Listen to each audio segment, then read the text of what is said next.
Hello दोस्तों, आज हम आपको पढ़ने वाले हैं ब्रोंकियल अस्थमा क्या होता है। ब्रोंकियल अस्थमा जो हिंदी में स्टूडेंट पढ़ने वाले हैं जिनको इंग्लिश समझ में नहीं आता है, उनके लिए एक तरीके के शॉर्ट नोट्स की तरह काम कर सकते हैं।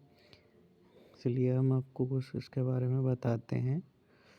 ब्रोंकियल अस्थमा की डेफिनेशन होती है, ब्रोंकियल अस्थमा एक फेफड़ों की बीमारी है जिसमें सांस की नलियाँ बार बार सिकुड़ जाती हैं, सूजन आ जाती है और बलगम भर जाता है, जिसकी वजह से सांस लेने में आसानी होती है, लेने और छोड़ने में भी आसानी होती है। सरल भाषा में मैंने लिख दिया है कि सरल भाषा में क्या होगा, जब सांस की नलियाँ बार बार सक्रिय मतलब नैरो हो जाती हैं और सांस फूलने लगे, उसे अस्थमा कहते हैं। मतलब कि जो उसकी जो नलियाँ मतलब सक्रिय हो जाती हैं, नैरो हो जाती हैं, तो उसमें क्या होता है, सांस लेने में दिक्कत होने लगती है, तो उसे अस्थमा कहते हैं। ठीक है, अस्थमा भी कई टाइप का होता है, जैसे इसमें दिया हुआ एलर्जी का अस्थमा, ठीक है, नॉन एलर्जी का asthma, exercise induced asthma, occupational asthma, childhood asthma. ठीक है, इतने टाइप का अस्थमा होता है। ब्रोंकियल अस्थमा कारण क्या क्या हो सकते हैं। मान लो किसी को डस्ट से एलर्जी है, कहीं मान लो धूल मिट्टी में गया तो उसको होने के चांसेस बहुत ज़्यादा रहते हैं। सिगरेट, जो लोग स्मोकिंग करते हैं उनके लिए भी चांसेस रहते हैं कि उनका ट्रिगर हो सकता है अस्थमा। ठंडी हवा, मान लो कोई गाड़ी से सफ़र करते हैं, इस टाइम पे ठंडी का मौसम चल रहा है, तो उसमें चांसेस हैं कि हो सकती है, ट्रिगर हो सकता है। कुछ लोग पालतू जानवर होते हैं, उनके हेयर्स वगैरह होते हैं, उनके कारण भी हो सकता है। खांसी जुकाम, वायरल इन्फेक्शन, उसमें भी ट्रिगर हो जाता है। मानसिक, मान लो अगर कोई टेंशन ले रहा है, स्ट्रेस ले रहा है, उसमें भी होता है। किसी को जेनेटिक भी होता है। ठीक है, सेकंड पेज पे अस्थमा कैसे होता है, मुझे वही बात है ना, एलर्जी हो गया, सांस की नलियों में सूजन हो गया, नालियाँ सिकुड़ जाती हैं, जो नलियाँ होती हैं वो सिकुड़ जाती हैं, बलगम ज़्यादा बनता है, बलगम आने लगता है, हवा अंदर बाहर से ठीक नहीं जाती है। जब जैसे कि जो नलियाँ होती हैं वो हमारी सक्रिय हो जाएंगी, मतलब वो नैरो हो जाएंगी, तो एयर सही से पास नहीं होगी, तो सांस लेने में दिक्कत होने लगती है, सांस फूलने लगती है। अस्थमा के सिम्टम्स क्या होते हैं, लक्षण क्या होते हैं। सांस लेने में दिक्कत होना, घबराहट, मतलब सीटी जैसी आवाज़ आना, सूखी खांसी, सीने में जकड़न सी होती है, टाइटनेस हो जाती है, रात में ज़्यादा परेशानी, मतलब खांसी रात में ज़्यादा आ सकती है, दिक्कत भी होती है, दौड़ने में, सीढ़ी चढ़ने में सांस फूलने लगती है। गंभीर अटैक, बहुत तेज़ सांस आना, मतलब अगर ज़्यादा दिक्कत होने लगे, सीरियस ज़्यादा पेशेंट है तो सांस लेने में दिक्कत होती है, बोलने में दिक्कत होगी, बोलेगा तो सांस फूलेगी, होंठ नीले पड़ने, कभी रेयर केस में कभी कभी होंठ नीले पड़ने लगते हैं।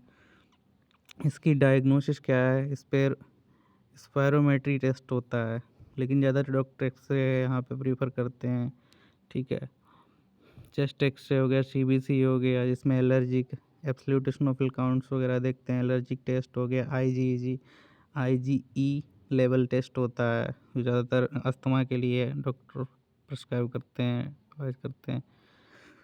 इलाज, इसके ट्रीटमेंट में क्या क्या दे सकते हैं, जिसे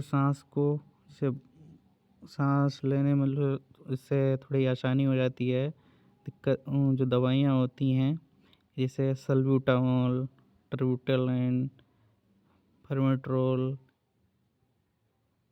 आइबोपेट्रियम ब्रोमाइड, सूजन कम करने, मतलब जो स्वेलिंग्स होती है, स्टेरॉइड, इसमें कुछ स्टेरॉइड भी दे देते हैं। स्टेरॉइड हैं जैसे देख लो, ब्यूडेसोनाइड हो गया, फ्लूटिकेशन हो गया, प्रेडनिसोल हो गया। वैसे स्टेरॉइड से काफ़ी बचना चाहिए, देना नहीं चाहिए। एंटी एलर्जिक ड्रग्स हो गया, जैसे मोन्टोलेविको, लेवोसिट्राजिन, ये ज़्यादातर दिए जाते हैं, दे सकते हैं। और स्टेरॉइड से बचना चाहिए जहाँ तक। नेबुलाइजेशन, ये भी बढ़िया तरीका होता है अगर दिक्कत हो रही है ज़्यादा तो। सल्ब्यूटामोल नूडल्स, वुडोकॉर्ट, ड्यूलिन, ज़्यादातर यही यूज़ करते हैं, वुडोकॉर्ट और ड्यूलिन नेबल्स। ऑक्सीजन थेरेपी दे सकते हैं, गंभीर अटैक, जिसे ऑक्सीजन लेवल कम हो रहा है, ऑक्सीमीटर से देखते हैं ऑक्सीजन लेवल कम हो रहा है, SpO2, तो ऑक्सीजन दे सकते हैं। अस्थमा में से कौन कौन सी इसमें खाएं, कौन सी चीज़ों से परहेज़ करें। जैसे पानी, गुनगुना पानी पिएं, सर्दी का मौसम में गुनगुना पानी पिएं, मतलब हल्का सा गर्म होना चाहिए। फल सब्जियां, हल्का भोजन लें, हल्दी वाला दूध है पी सकते हैं। कौन सी चीज़ें ना खाएं, जैसे बहुत ठंडा खाना ना खाएं, आइसक्रीम से तो बचें ही। और जहाँ पे डस्ट वगैरह ज़्यादा है वहाँ ना जाएं। स्मोकिंग भी नहीं करनी चाहिए। जो लोग सिगरेट वगैरह पीते हैं वो नहीं पीनी चाहिए, उससे और भी दिक्कतें होती हैं। कॉम्प्लिकेशंस क्या हो सकते हैं? बार बार सीवियर अस्थमा, बार बार मान लो किसी को अस्थमा हो रहा है, दवाई खाते हैं, सही हो जाते हैं, फिर से वही दिक्कत होने लगती है। रेस्पिरेटरी फेलियर, फेफड़ों में इन्फेक्शन, नींद, और ये कॉम्प्लिकेशंस होते हैं। नींद ना आना होती है, पढ़ाई डिस्टर्ब रहती है, ये सब दिक्कतें रहती हैं। अस्थमा के बचाव,